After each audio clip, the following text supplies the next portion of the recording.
Coming up on today's edition of Locked On QB1 on Locked On Eagles, can Jalen Hurts ever get to the level where he can hold tight in a shootout like we saw in the divisional round of the playoffs between Josh Allen and Patrick Mahomes? If not, should the Eagles look into acquiring a veteran star quarterback through the trade market this offseason with the draft picks they have? Or should they focus on building the roster around Jalen Hurts? That's coming up on today's edition of Locked On Eagles.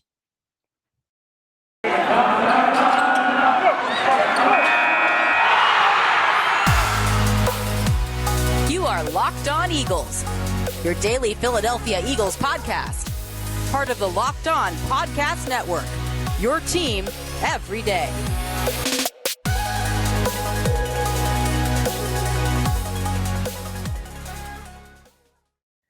We thank you for making Locked On Eagles your first listen each and every day. I'm Louis DiBiase. It's a Wednesday edition of Locked On Eagles, episode number 3 this week of 5.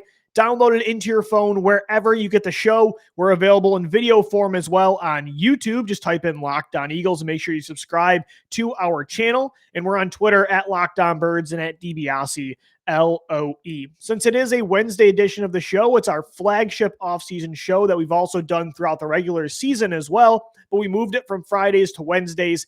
It's Locked On QB1, and I have a loaded show today talking about Jalen Hurts, talking about the playoffs, talking about the potential veteran quarterbacks that could be available on the trade market in the offseason, because man, did that divisional round of playoff football really get me thinking even more about the quarterback position, about Jalen Hurts' future, and about where the Eagles' head is at with what to do long-term at quarterback.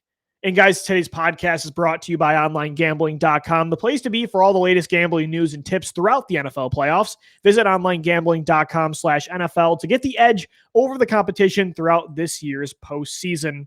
And in this year's postseason, the second round featured incredible quarterback play, quarterbacks elevating their team when all else at times seemed to be failing. Joe Burrow helps elevate that Bengals offensive line and gets them into the AFC Championship game.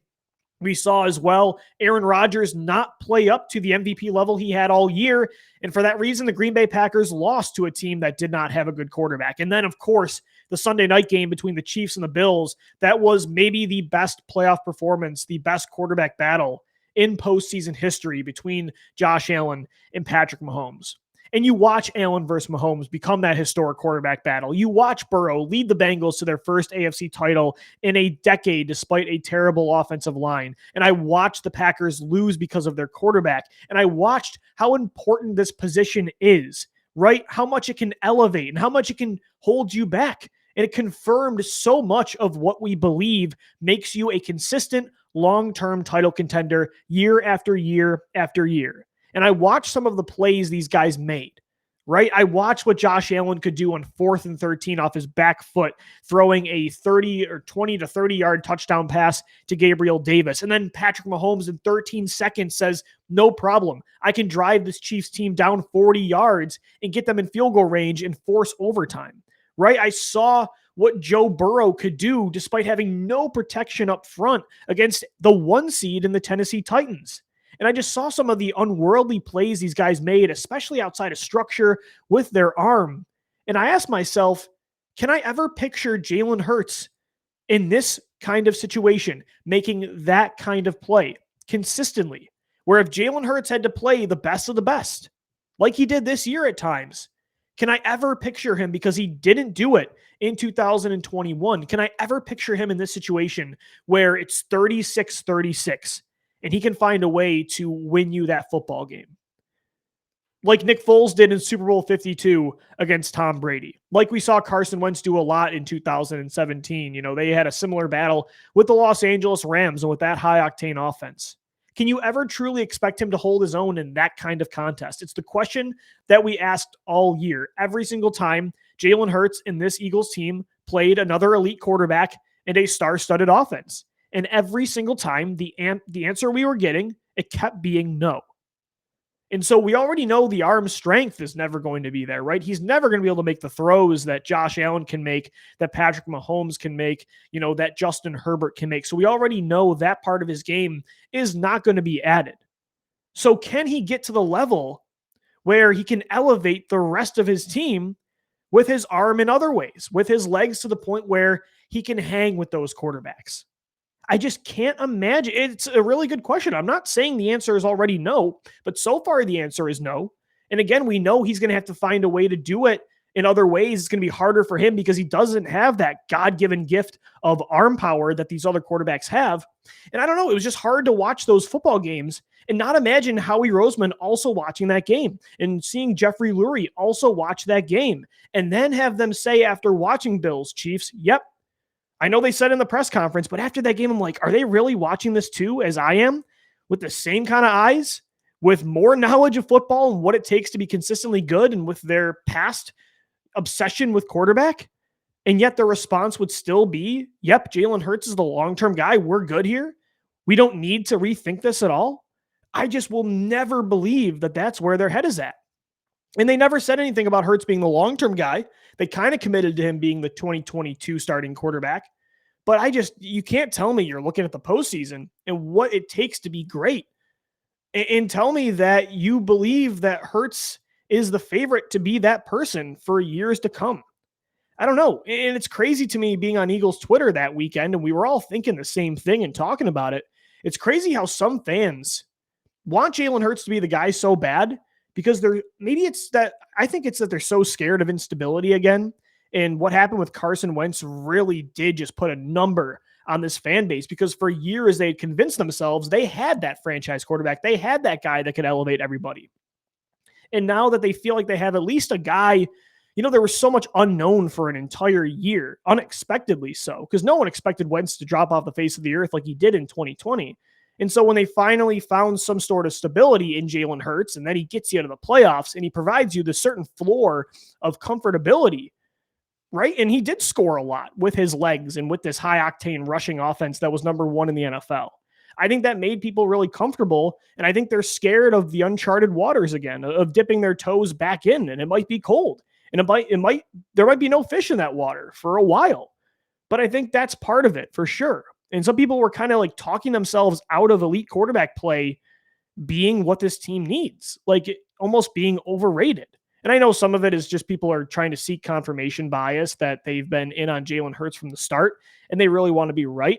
But I don't think that's everybody. I think a lot of people are just really scared to do worse, right? Because Jalen Hurts is a good quarterback that you could win a lot of football games with for a long time. He's going to be that football player. He's going to be, at the worst, an Alex Smith or Teddy Bridgewater that is such a great teammate and leader and provides a certain floor, and he has mobility that if you have the roster right, you can win 7 to 11 games like they did this year, going 9-8 and making the playoffs. But you need more to be a consistent title contender. And the playoffs showed that. In the regular season, that kind of floor will get you in and it'll make you competitive all the time. But when it comes time to be in that quarterback gauntlet in the playoffs, it was like I was watching Allen and Mahomes and it was Godzilla versus King Kong. And then I look at Jalen Hurts, I'm like, is he a monster? I don't know if you guys watch Godzilla at all, but is he King Ghidorah? Is he Anguirus? Is he Mothra? Or is he Godzuki? And right now, I couldn't imagine him being able to hold his own in that kind of fight. And I don't think he'll ever be good enough to be at that level. Louis DiBiase here. This is Locked On Eagles. It's Locked On QB1. And guys, today's show is sponsored by OnlineGambling.com. We're all looking for any edge these days, and I'd like to thank OnlineGambling.com for sponsoring today's podcast. If you don't know already, OnlineGambling.com is a website dedicated to giving bettors the edge. Throughout the playoffs, they're providing you with the best NFL tips, news, and more to help make your bets as informed as ever. At the beginning of the playoffs, the experts at OnlineGambling.com, they asked me to show off my prediction skills and pick my Super Bowl finalists, which were the Buffalo Bills and they were the Green Bay Packers. So that really did not work out.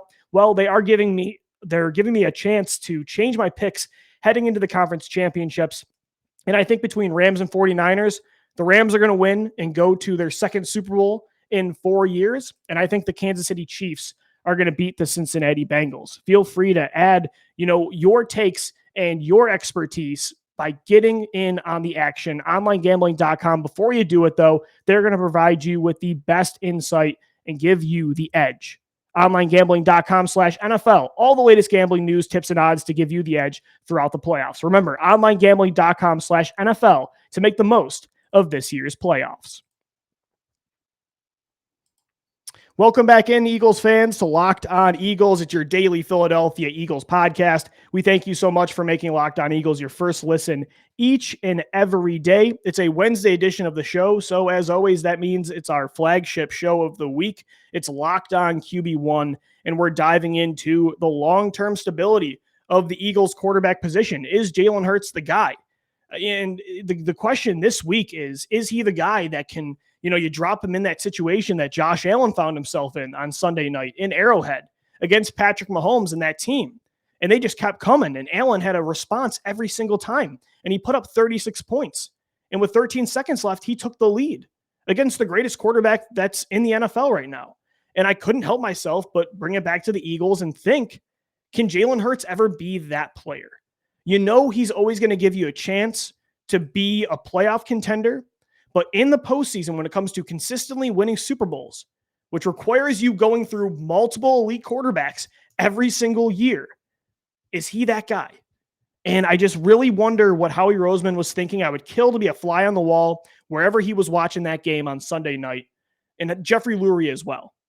And that brings it into another question that we have to ask today. And there's been a debate right now, on Eagles Twitter back and forth, and it has to do with quarterback, and it has to do with those 3 first-round picks that they have in 2022. And it's based on a big if. And it has to do with a veteran star quarterback being available this offseason. If any veteran quarterback wanted to, because this is the big F. The big if is if a star quarterback wanted to come to Philadelphia, should the Eagles use those picks for that guy?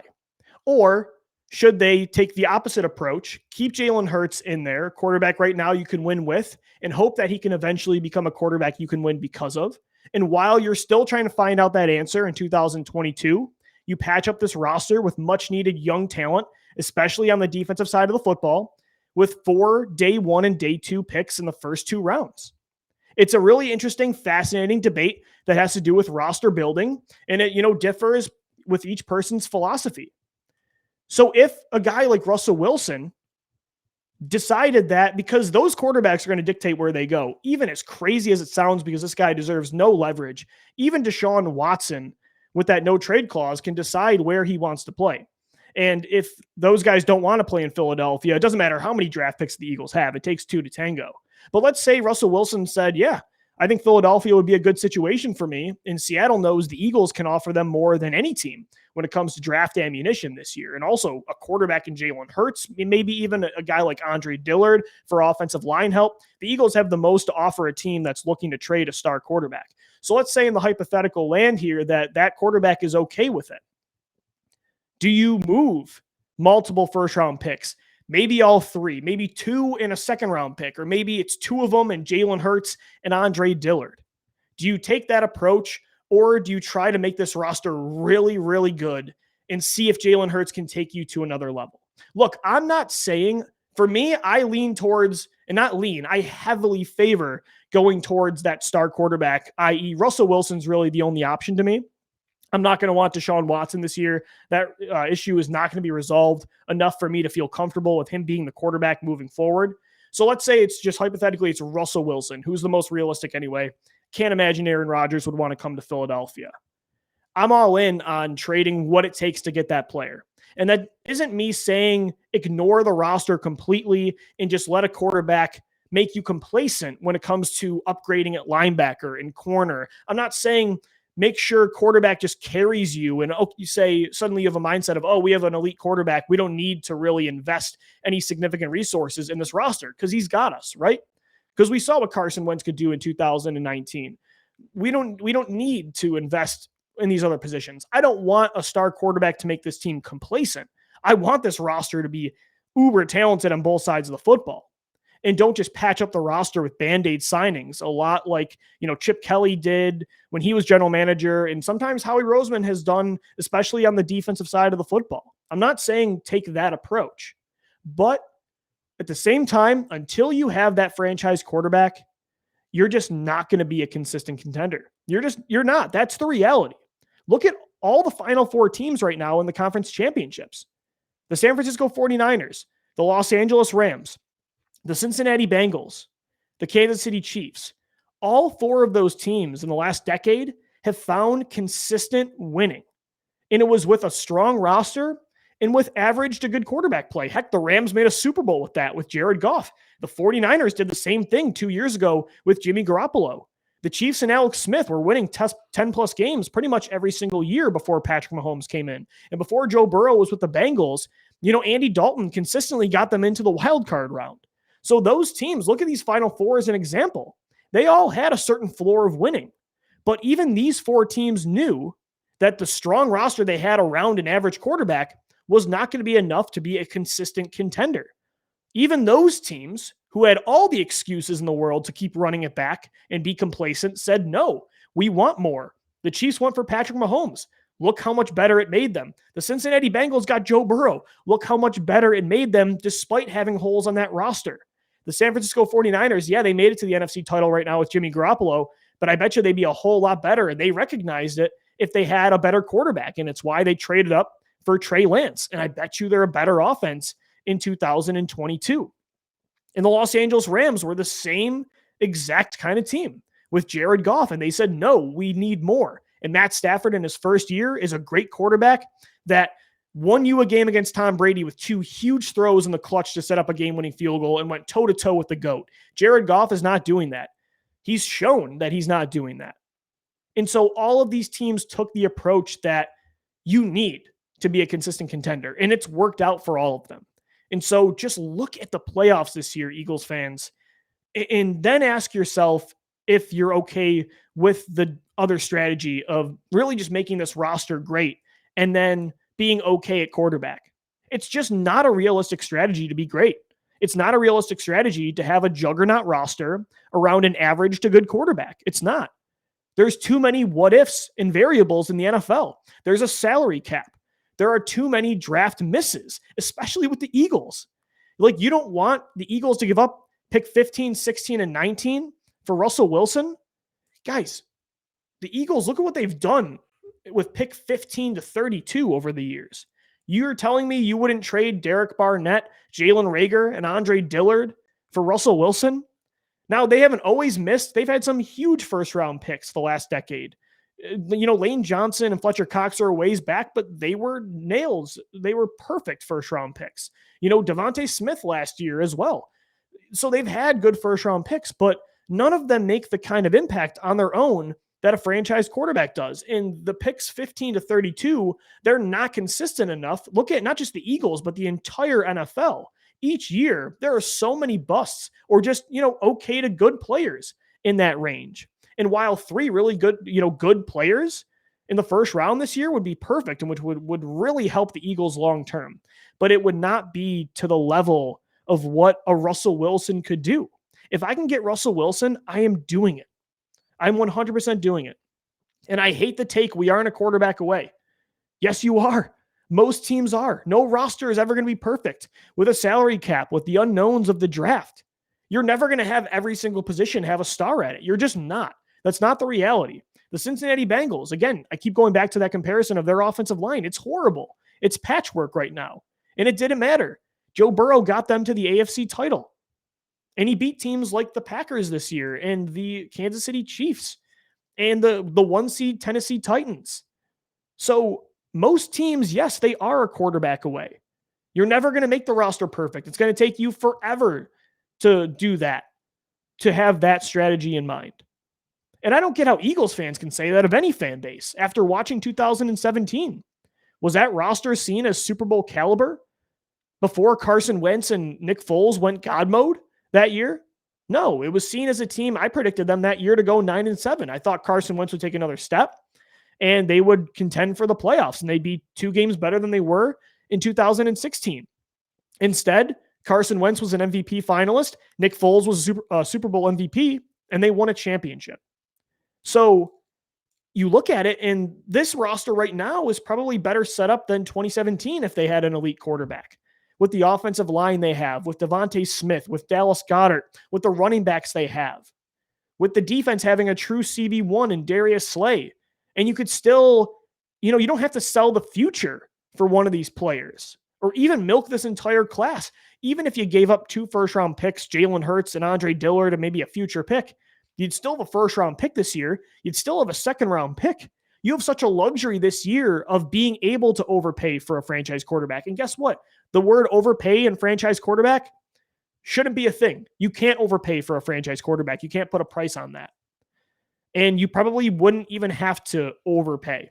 You probably wouldn't even have to give up all your picks because you have an asset in Jalen Hurts that you could use. You have players like Andre Dillard that you could use, and you could probably get it done. So I just feel like, it's not realistic that any of these star quarterbacks are going to be available, nor would they potentially be interested in Philadelphia. But again, this conversation has to do with the hypothetical world where one of those guys does become available and they would sign off on coming to Philadelphia. And Russell Wilson is really the focus here. And I'm all in on that. At 33 years old, Russell Wilson, you can get another 5-6 years out of him. And that's a lifetime when it comes to having an elite quarterback. I'll take 5 to 6 years of top tier quarterback play over, more of that for an inexpensive, good quarterback. I want the elite guy. And I still think Russell Wilson is that player. I really do. And if he becomes available, I am all in, especially after watching the postseason this year and just confirming, again, it continues to confirm what we know about what it takes to be a contender in the NFL. This is Locked On QB1 on your daily Philadelphia Eagles podcast, Locked On Eagles. Guys, today's show is sponsored by GetUpside. It's an incredible app that everybody who buys gas needs to know about. Our listeners are earning cash back for every gallon of gas every time they fill up. Just download the free GetUpside app in the App Store or Google Play right now and use the promo code TOUCHDOWN for 25 cents per gallon or more on your first fill up. Don't pay full price at the pump anymore. Get cash back using GetUpside. Just download the app for free and use the promo code TOUCHDOWN for 25 cents per gallon or more on your first tank. Some people who drive a lot, they're making as much as $200 to $300 a year in cash back, and there's no catch. The cash back gets added right to your account. You can cash out anytime to your bank account, PayPal, or an e-gift card for Amazon and other brands. Just download the free GetUpside app and use the promo code TOUCHDOWN to get 25 cents per gallon or more cash back on your first tank. That's promo code TOUCHDOWN.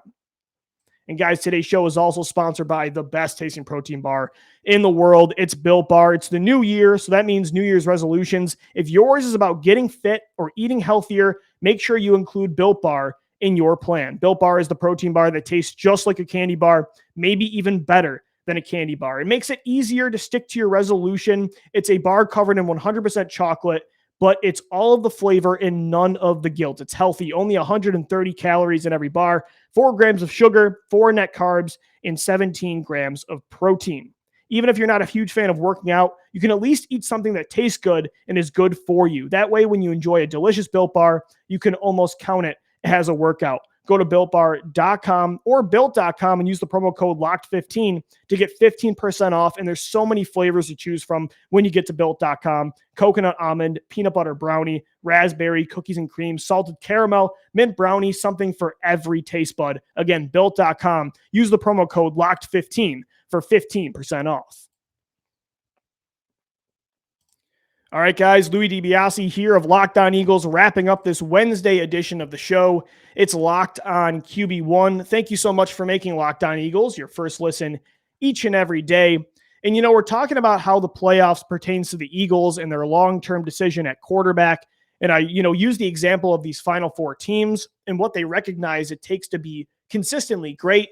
And it has to do with top-tier quarterback play. And they've all either made the move to find that guy or they're working towards finding that guy, with Trey Lance and the San Francisco 49ers. And it made me just rethink things about Jalen Hurts and also think about if a guy like Russell Wilson became available, what I would be willing to pay for him. And it's pretty much anything.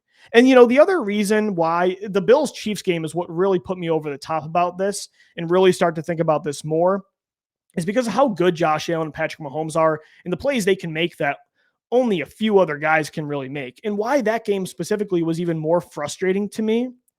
Number one, it represented how hard it is to find that quarterback, right? there's some teams that have been searching for years. Some teams have been searching for decades. Some teams have never found that guy. The Buffalo Bills took over 2 decades to go from Jim Kelly to Josh Allen. So that was part of the frustration and the realization, the reality that set in about where the Eagles are currently at quarterback and that kind of player that they don't have anymore. And why it's more frustrating is because a few years ago, we thought the Eagles had that guy with Carson Wentz. Carson Wentz is still part of the frustration to me when I was watching that football game, because a few years ago, you thought you had that Josh Allen. You thought you had that Patrick Mahomes.